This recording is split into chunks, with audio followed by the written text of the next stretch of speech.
This is breaking news on 2 News. We start with breaking news out of downtown Salt Lake City. Take a look at this dramatic live video just into the newsroom in the last half hour or so. Also, we are out there live. Inland Port protesters are clashing with police in the Chamber of Commerce building. Over the last hour or so, these demonstrations went from peaceful to now violent. Demonstrators forcing their way into the Chamber of Commerce and drawing a swift police response. 2 News reporters are surrounding this breaking story. Heidi Hatch is monitoring the latest road closures and protests as they pour out into the street. And both Rayanne Christensen and Jeremy Harris are on the scene. We want to start things off with Jeremy. And Jeremy, this looks like it's escalating in violence. What are you seeing? Just within the last 30 seconds, they brought some of the people who've been arrested in this protest out here. This is on the corner of 200 East and 400 South. This is right outside of that building where the Chamber of Commerce is, just across from City Hall. Now, what you're looking at right now is there was kind of a clash here between police and some of the protest groups. You may be able to see there's at least one person who's in custody here, and they have also taken a couple of other people who were arrested in this protest onto this UTA bus. Now, these people, we understand, were actually up on the 6th floor of the Chamber of Commerce building when they were arrested. What I was able to see a photograph from one of our photographers of them actually chaining themselves together outside of the Chamber of Commerce. That, we understand, those people who were arrested are now being brought down here to be put on to this UTA bus. Now, this protest has been going on for the better part of the last hour or two, and it at times has been very volatile. People shouting abort the port, similar to what we've heard in previous protests, though this group, by my estimate, is perhaps a little bit larger. We've also seen, as you're seeing in this video, though, several people who've been arrested here. So no exact numbers right now from Salt Lake City Police on how many people have been arrested, but certainly this is impacting the area around City Hall, and we're working to get some more information from officials about exactly how many arrests have been here. Also working to speak with some of the authorities. But important to remember why they're doing this. They are opposed to the inland port deal that has been going through the state of Utah, the state legislature. They've approved, at least moved in the direction of bringing in the inland port to the west end of Salt Lake City. So that's what this is all about. We're going to go over to Rayanne Christensen. She's been here with me through this. Rayanne, what are some of the things you've seen from your point? Well, right now, Jeremy, you can see that there is a lot of contention here with officers and these protesters. We have seen as they started walking those people down that are arrested, that is when many of these protesters moved across the street here and they were supporting those people that are being arrested. They started chanting, and that is when the officers started clashing with those people here.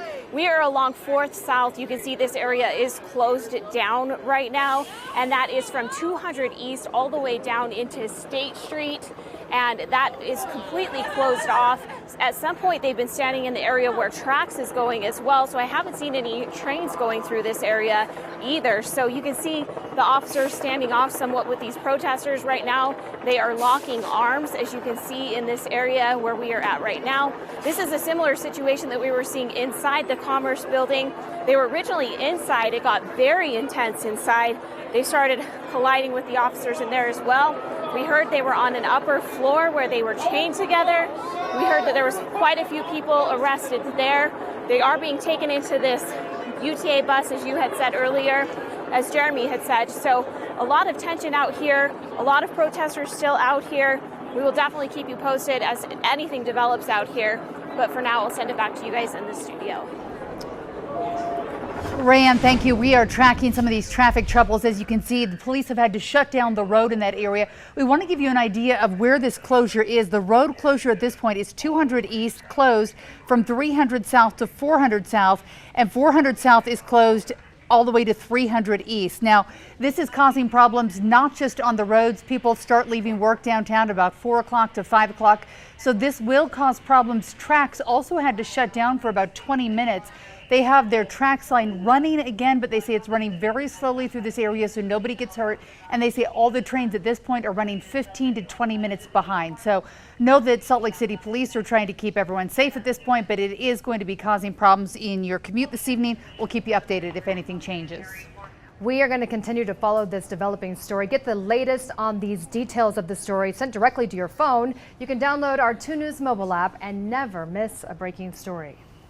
Also happening right now, front runner services down in some North Salt Lake areas after a semi rolled off a freeway overpass. It ended in a fiery wreck. Kyle Harvey live on the scene for us. Kyle, do we know yet the condition of the driver? Yeah, the driver is going to be okay. And a quick note right off the top, UTA says that a front runner is now back up, albeit much more slowly than normal, especially through this area, as they have a lot to do, a lot to look at on the tracks here. But they are still going.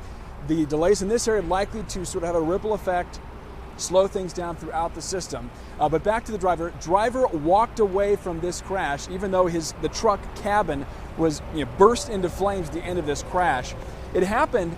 The truck got sort of tangled up with a small sedan. They were making the exit off of Interstate 15 onto the bridge that takes you to 215. UHP is not sure exactly how they got tangled up, but it sent that truck down an embankment and then onto the tracks. They've got front runner tracks there as well as freight train tracks for Union Pacific right there in front of the oil refinery.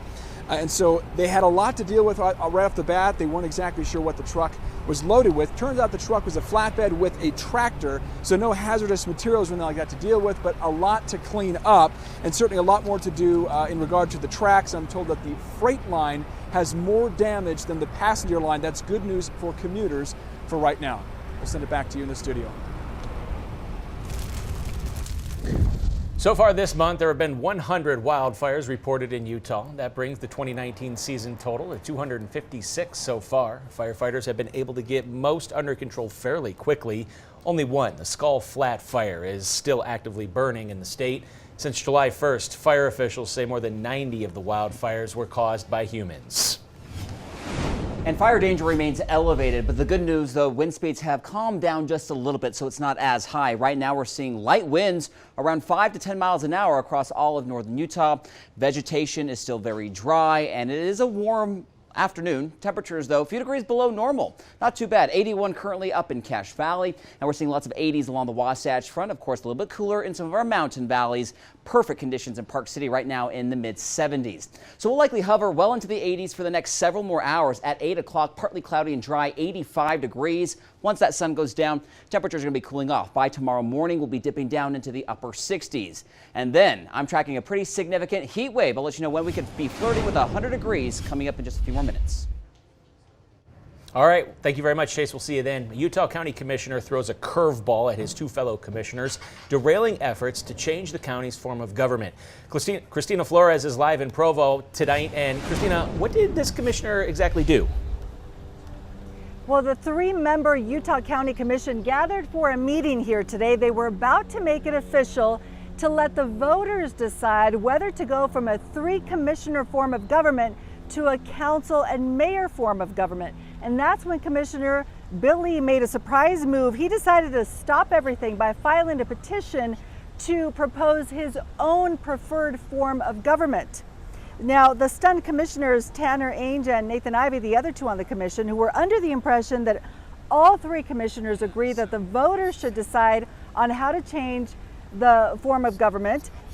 Commissioner Lee apparently was not on board with that and dropped the bomb today that he was quietly working on his own plan with 4 other people. He filed documents to put that plan on the ballot. It doesn't surprise me that they seem surprised, because we didn't tell anybody as we're working down through this. All of a sudden, out of left field, he comes in with what is unquestionably a stall tactic to try and derail something he is adamantly opposed to, rather than having the courage to just stand up and be opposed to it. So Commissioner Lee says he'd rather see a 5-commissioner form of government. That's what he wants to go on the ballot. Why he was working on this secretly and why the other 2 commissioners think he did this, it's very complicated, but I'm going to explain it all to you coming up on 2 News at 5 o'clock. All right, Christina, we'll see you then. Thank you very much. Utah Attorney General Sean Reyes is part of a coalition of Republican AGs who are working to repeal Obamacare. Today, the Fifth Circuit Court of Appeals heard arguments pertaining to the Affordable Care Act. According to Texas's Attorney General, the matter will make it to the Supreme Court. If it's repealed, roughly 230,000 Utahns could lose their health care coverage. A former teacher convicted of dealing drugs and having sex with juveniles is hoping to get paroled. 30-year-old Sarah Lewis was a dance and social studies teacher at Landmark High School in Spanish Fork when she was convicted in 2017. Lewis agreed to complete sex offender treatment, and after that's done, the parole board plans to hear her case in December of 2020. Murder charges are now filed against a Utah man accused of killing 64-year-old woman last fall. Cody Young faces manslaughter and tampering with evidence. The charges state that Young and Jan Pearson Jenkins went camping in Juab County back in October. After using meth, the pair got into a fight and Young left Pearson Jenkins without her cell phone in the cold. Her body was found about a week later. Soon, people won't be able to visit inmates in person at the Duchesne County Jail. The Sheriff's Office says they're in the process right now of installing a new video system. It's called HomeWave, and it allows people to virtually visit with inmates. In order to use the system, you do have to create a free account, and for remote use, you have to add money to pay for video visits and video messaging. The new kiosks are expected to be installed by Monday. We're following breaking news tonight at the Salt Lake County building. Arrests are being made as protests turn violent. Demonstrators actually coming out to protest the Inland Port Authority. We'll stay on this developing story and we'll bring you the latest information as it unfolds. The quagga mussel population is booming in some Utah lakes. Up next, the shocking new findings after Lake Powell's July 4th weekend. A big win for Big Pharma. I'm Christine Frizzau in Washington, where the Trump administration's fight for drug price transparency has hit a roadblock. I'll have more coming up.